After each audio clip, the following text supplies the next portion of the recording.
Back in the 80s, my father had bought our first family boat.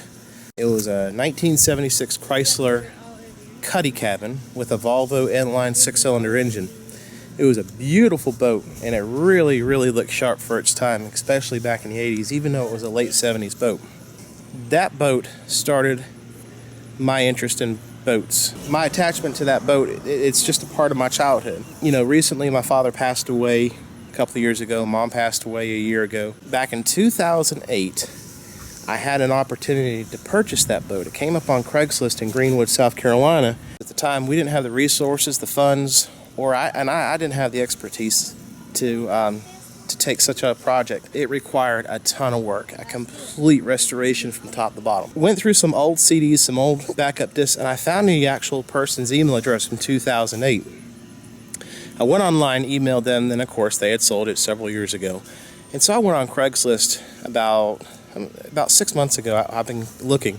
I went on Craigslist and I posted an ad in Georgia, Tennessee, South Carolina, North Carolina, and I also called DNRs. No one had any records of registration for the boat. Last week, I had a guy call me, or I had a guy email me with his telephone number. He says, give me a call. I think I found your boat. And sure enough, this guy calls me and he says, well, yes, sure. I believe I found your boat. It's up in Marthasville, Missouri. He says, the number's match and it's your boat. So I emailed the guy. Long story short, I purchased the boat this morning. I have used U-Ship. I've used U-Ship in the past. It's on its way. The time has come. We are going to my warehouse now to meet the shipper from U-Ship with the Chrysler boat. I've got to admit, I've got mixed emotions. I'm nervous right now. I've got the sentimental part of it that's weighing on me, and at the same time, I just bought a boat, unseen, sight unseen. I don't have the slightest clue what I'm getting, but I've got burnt so many times on boats. I'm just following my gut and everything that's led me to finding this boat after all these years.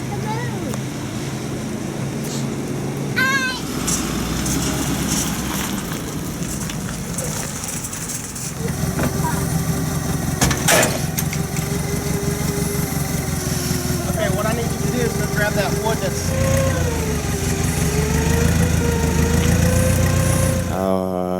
Tips on how not to buy a boat sight unseen. No, I shouldn't say that.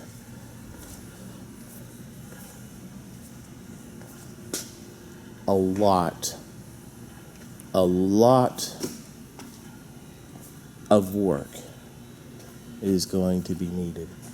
Lots and lots and lots of work. Lots of cleaning. Any regrets? I don't know. I'll get back with you on that. Yeah, the biggest thing I've got to keep in mind is this. This is not my typical flip me boat. This is not a boat that I bought to flip in a month or to resell in a month or two. This boat is a boat that I grew up on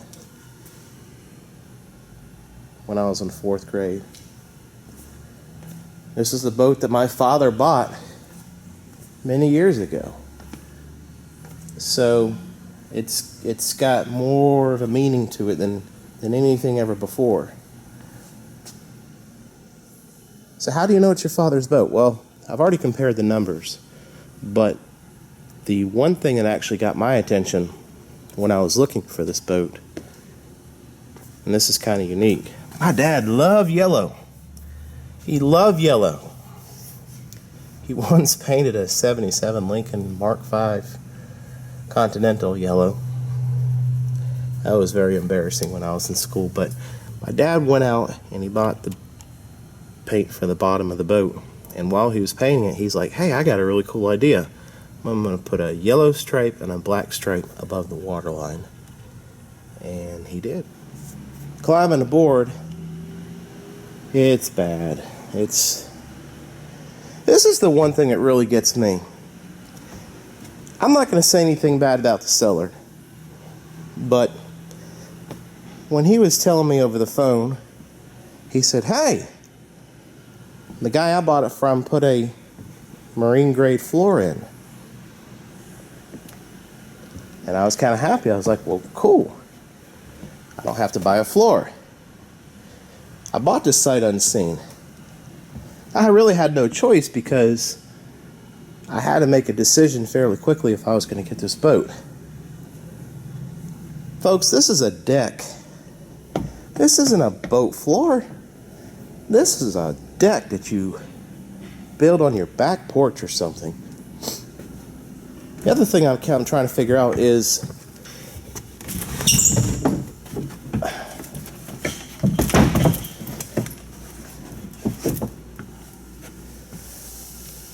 it looks like somebody tried to reinforce the transom as well. This has got me really concerned, actually. Really concerned. I see a lot of foam, expansion foam throughout the cracks. But it's got me really concerned because I can see 2 layers of wood back there at the transom. That's not a good sign, because I can tell you that transom has not been done correctly. I don't like that at all. At all. So now the engine still and that's the other thing. The engine appearance-wise looks fairly good. It's an AQ 170. Again, I haven't done anything to see if it runs. The stern drive tilt appears to be detached or not working or something. I gotta figure out what's wrong with that as well. I can't really do much right now with the cabin pictures because I don't have any. I've got low light right now.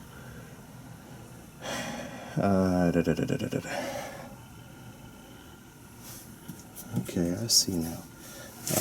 I did find the carburetor plinium or flame arrestor device or whatever it is underneath a bunch of leaves. I see a bunch of fuel filters right there. I don't think this is the other scary part. I see a humongous wire harness here, but this looks to be possibly a wire harness to like a GM car or something. I hope so. And here is the gauges and everything. Again, it's pretty rough. Really rough. Really, really rough. My concerns is this. See this right here? This is really, there's nothing supporting it. The problem is I can't remember. I mean, I remember the boat back from my childhood, but of course I don't exactly remember all the details. As far as, was there any supports down the side here? I know there was storage in cubby holes, but you had 2 raised seats right here. 2 back-to-back seats that were here and here, and then you had 2 jump seats by the engine cover. They were raised seats because you could, this was the kind of boat that you could stand up and navigate very easily. The other, let's see this, if you remember the picture of what that is supposed to look like. Yeah, this needs a lot of work. So, as y'all can see, I possibly bit off more than I can chew. I don't know. But I've got to keep in mind that this is not going to be something that is going to be restored overnight or in 1 month at that. It's going to be something that's going to take 6 months, maybe a year or so. It's going to take a lot of time to restore this boat correctly. And I understand that.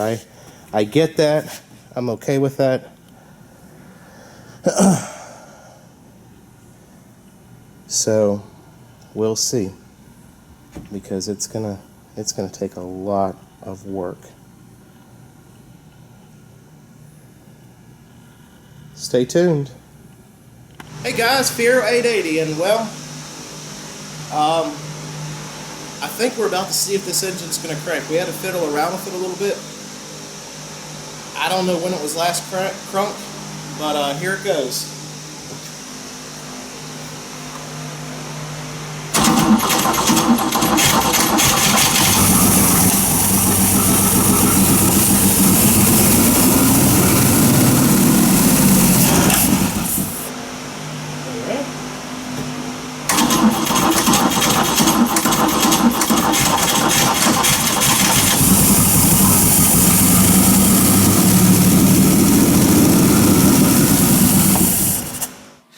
This is what I'm going to use to clean the cabin.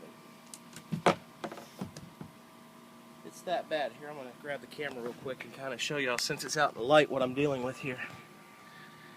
Oh boy, oh boy, oh boy, oh boy.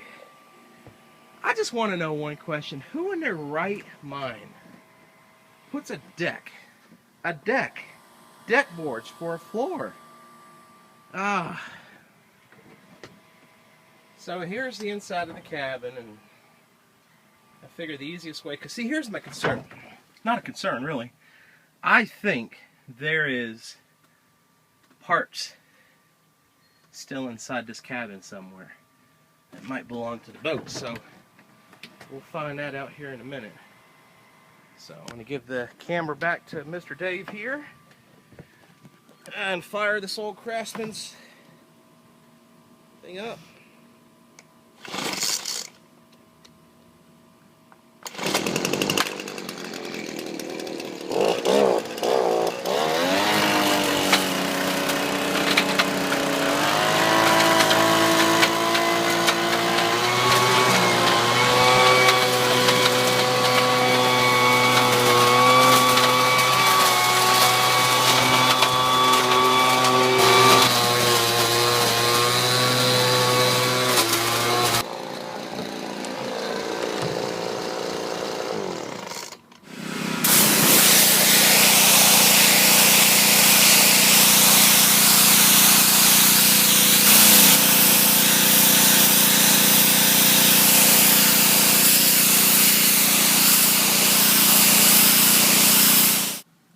Okay, so I guess you could really consider this official day one of the restoration.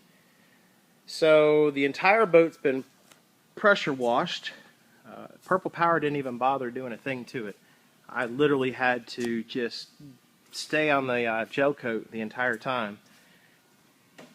It didn't come out too terribly bad. It looks pretty nice. I mean, compared to what it did look like. So it's coming along very well. The entire the entire cabin has been gutted out. Got all the cushions out, all the leaves out, and some of the wood trim pieces as well. Cleaned up the cockpit area some. Also did some cleaning on the trailer when I was pressure washing, and also clean the swim platform as well. So right now, what I got to do now is I've got all three carburetors off. I've got all the jets and all the orifices and everything completely dismantled and soaking in the carburetor cleaner, and I've also thoroughly cleaned the bodies of the carburetor. Now the only problem that I'm going to run into is one of the carburetors is missing the idle stop screw right there. So I don't know what I'm going to do about that. I mean, you would think that's an easy find, and it should be. I mean, that's all I'm looking for right there. So we'll see how that goes. And if everything goes correctly, I would say this thing should be running by next weekend, at least running wise. I did find out that I have a freeze plug blown out on the side of the engine, or it's missing, so I've got to attend to that. But in the meantime, yes, I get to look forward to my bayliner as well. We've got 4 inches of rain coming in the next couple of days, so we'll see. Happy 4th of July 2013, and we'll be back soon.